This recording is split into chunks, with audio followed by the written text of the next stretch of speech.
On n'y pense pas forcément tous les matins en se levant.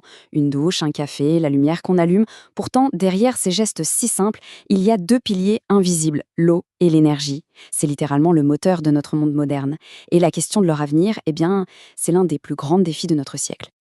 Alors la question est posée, d'où viennent l'eau et l'énergie qu'on utilise chaque jour? Ça a l'air simple comme ça, non? Mais à chaque fois qu'on ouvre le robinet ou qu'on appuie sur l'interrupteur, on met en marche un système incroyablement complexe. D'où est-ce que ça vient concrètement? Et surtout, est-ce que c'est inépuisable? C'est ce qu'on va décortiquer ensemble. Bon, voilà le programme pour y voir un peu plus clair.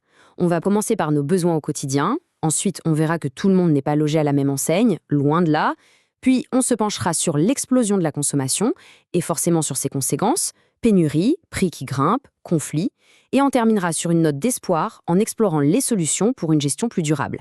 Allez, on commence par le début, nos habitudes. Alors, première étape de notre parcours, nos besoins quotidiens. Avant même de parler des problèmes, posons-nous une question simple. À quoi servent vraiment l'eau et l'énergie? À quel point sont-elles partout dans nos vies de tous les jours et dans nos industries? Et là, on a déjà une première surprise, je pense. Quand on parle de consommer de l'eau, on pense tout de suite à la douche, à la vaisselle, mais en fait ça, c'est une toute petite partie. La réalité, c'est que l'immense majorité, près de 70% de l'eau douce qu'on utilise dans le monde, part dans l'agriculture. Pour donner un ordre d'idée, il faut à peu près 15 000 litres d'eau pour produire un seul petit kilo de bœuf. Quand on sait ça, ça change complètement la perspective, non? Pour l'énergie, c'est un peu la même histoire. On a tendance à se focaliser sur nos chargeurs de téléphone, les petites lumières, mais les vrais ogres énergétiques, c'est pas ça. Ce sont les transports et le chauffage. À eux deux, ils dévorent plus de la moitié de toute l'énergie qu'on consomme. Ça veut dire que la manière dont on se déplace et dont on chauffe nos logements a un impact bien plus énorme que tous nos appareils en veille réunis. Ok, maintenant qu'on a vu à quoi servent ces ressources, on va attaquer le cœur du sujet. Et le problème fondamental, il est là. La nature n'a pas distribué les cartes de manière équitable. Loin s'en faut, tout le monde n'a absolument pas le même accès à ces ressources vitales. En fait, la logique n'est pas du tout la même pour l'eau et pour l'énergie. Pour l'eau, c'est assez simple. C'est une question de climat, de géographie. Est-ce qu'il pleut? Est-ce qu'il y a des grands fleuves? Par contre, pour les énergies, comme le pétrole ou le gaz, c'est une pure loterie géologique. Ça dépend de ce qui s'est passé sous terre il y a des millions d'années. C'est un héritage et on ne peut rien y faire. Et concrètement, ça donne quoi? Eh bien, d'un côté, on a des régions comme l'Afrique du Nord ou le Moyen-Orient, où le climat est tellement aride que la moindre goutte d'eau est un trésor. Et de l'autre côté, vous avez une poignée de pays, le Venezuela, la Russie, l'Arabie Saoudite, qui sont littéralement assis sur des océans de pétrole et de gaz. C'est cette loterie qui crée des déséquilibres mondiaux gigantesques. Donc, on a un premier problème, des ressources mal réparties. Mais ce n'est pas tout. Par-dessus ça vient se greffer un deuxième phénomène. Un phénomène qui met de l'huile sur le feu. Notre consommation, notre appétit pour ces ressources, qui a littéralement explosé. La première raison à ça, elle est mathématique en fait. On est beaucoup plus nombreux sur la planète. Regardez, en 1950, on était 2,5 milliards d'humains. Aujourd'hui, on a dépassé les 8 milliards.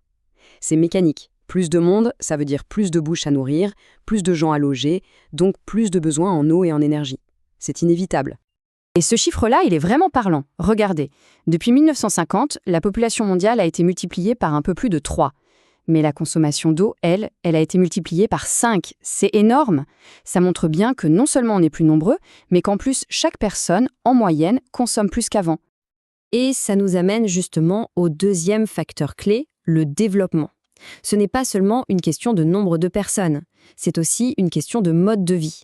Plus une société se développe, plus son niveau de vie augmente et plus elle consomme de ressources par habitant. C'est logique. Plus de voitures, plus d'appareils, plus de confort, tout ça, ça a un coût en eau et en énergie.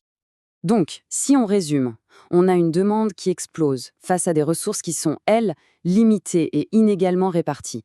Le cocktail est explosif. Et le résultat, on commence à le voir très clairement. Des pénuries, des prix qui s'envolent et, malheureusement, des tensions, voire des conflits entre les pays. En fait, c'est une réaction en chaîne, une loi économique toute simple. La demande augmente, l'offre n'arrive pas à suivre parce que les ressources se raréfient et donc les prix montent. C'est tout bête. L'exemple le plus parlant, c'est celui du prix de l'essence. Depuis le premier choc pétrolier dans les années 70, on a bien vu ce que ça voulait dire. Et au cœur de tout ça, il y a ce concept hyper important de ressources non renouvelables. Qu'est-ce que ça veut dire au juste? Eh bien, ça veut dire que le pétrole, le gaz ou même l'eau de certaines nappes très profondes ont mis des millions d'années à se constituer. Et nous, on est en train de tout vider en quelques générations. C'est comme un héritage, une fois qu'on a tout dépensé, c'est fini. On ne peut pas juste appuyer sur un bouton pour en refaire. Et quand une ressource devient rare et essentielle, elle devient aussi une arme géopolitique. L'exemple du gaz entre la Russie et l'Europe est un cas d'école. La Russie est un fournisseur énorme. En coupant ou en menaçant de couper le gaz, par exemple vers l'Ukraine, elle exerce une pression politique immense. Et pour l'Europe, qui est très dépendante, la conséquence est directe. Des tensions diplomatiques et une flambée des prix, comme on l'a vu de manière spectaculaire après 2022. Bon, le tableau peut sembler un peu sombre, c'est vrai. Mais l'histoire ne s'arrête pas là, heureusement. Face à ces défis, une vraie prise de conscience est en train d'émerger. Et avec elle, des solutions pour tenter de gérer tout ça de manière plus intelligente et durable. Pour l'énergie, le choix qui se dessine est assez clair. D'un côté, les énergies non renouvelables, les fossiles, charbon, pétrole, gaz. Elles ont deux gros défauts. Elles polluent énormément et, par définition, elles s'épuisent. De l'autre côté, les énergies renouvelables, le solaire, l'éolien. Leur avantage, elles sont propres et inépuisables à l'échelle humaine. Le choix semble logique et la transition a déjà commencé. Et pour l'eau, il y a principalement deux grands leviers d'action. Le premier, c'est d'économiser.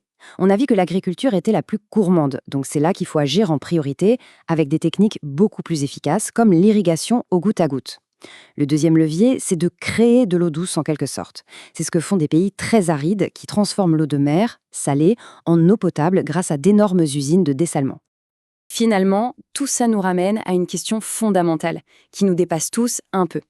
Gérer l'eau et l'énergie, ce n'est pas juste une question technique pour des ingénieurs, c'est un vrai choix de société. Comment est-ce qu'on arrive à équilibrer nos besoins, notre confort d'aujourd'hui, avec la responsabilité qu'on a pour l'avenir de la planète? C'est sans doute le grand défi de notre époque. Et la discussion est loin, très loin d'être terminée.